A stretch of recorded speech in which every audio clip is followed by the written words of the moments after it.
In the Back of the Book segment tonight, Fridays with Geraldo. As we've been reporting, the knockout game where predominantly young black males attack random people and then post the assaults online is just now starting to get some media attention. In one case out of Lansing, Michigan, a station interviewed 17-year-old Marvell Weaver, who's serving a year in jail for knocking out an innocent man last February. Weaver says this wasn't the first time he played it. Before he was caught, he and his friends had attacked random people on several occasions. Not many, I say overall, like 6 or 7. I mean, you don't try to rob them or anything. That's just the game. According to Weaver, it's not gang-related. Teens are playing it because they're bored, and they've been seeing others doing it and getting away with it on the internet. He says he used to play it because he was usually dared, high, and with a bad group of friends. Somebody just throws out there like, okay, you want to play this, and people go along with it, and one thing leads to another, and it just goes all downhill. Joining me now from New York to react, Fox News anchor Geraldo Rivera. Geraldo, this is so heartbreaking and so sad, and so there's so many things going on here. Washington Post has a big story, Metro section. 2 women appear to be victims of these knockout game attacks. Interviewed a young boy who was 10 years old who had tried to, be the attacker and couldn't knock down a person. I mean, I don't know what we say about this, but it's predominantly black, as we reported last night, and others have reported.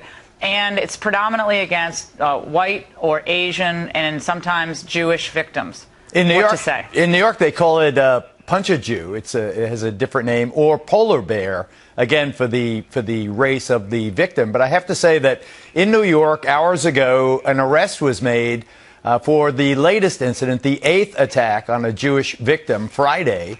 Today, they arrested 4 of the alleged perpetrators, and 3 were Latino and 1 was Asian. So for the first time of these more notorious cases, it appears that the assailants were not black. Now, where does it come from, Laura? I mean, my goodness, I guess the origins are Mortal Kombat or one of these video games. Grand Theft Auto. Grand Theft Auto. Why it's spreading? Where are the dads? Why are the children committing these arbitrary acts? Boredom, Geraldo. We had a guest on last night who said we have to ask a question about why these kids have so much time on their hands. Yeah, that's too easy. And I guess they're bored. Boredom is. I mean, a lot of people are bored. Really.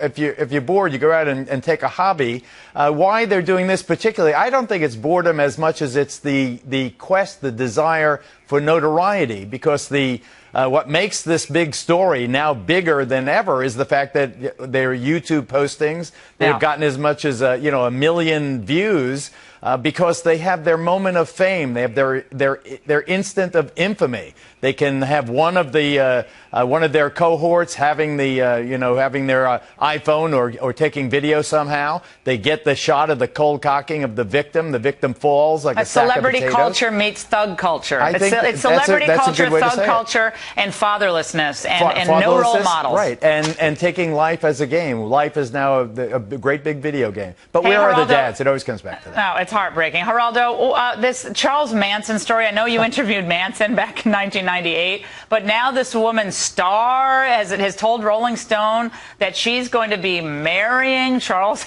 Manson, obviously convicted murderer 40 years ago. She's 25. Lovely. He's 79.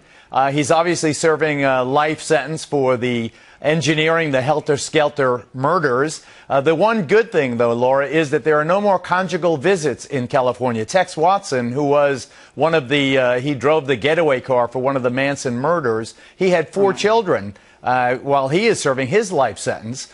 So they did away with conjugal visits in 1996, so at least we won't be looking at Charles Manson. I think the bigger question here, and I think it segues into the previous segment, why is Manson so charismatic to this new generation?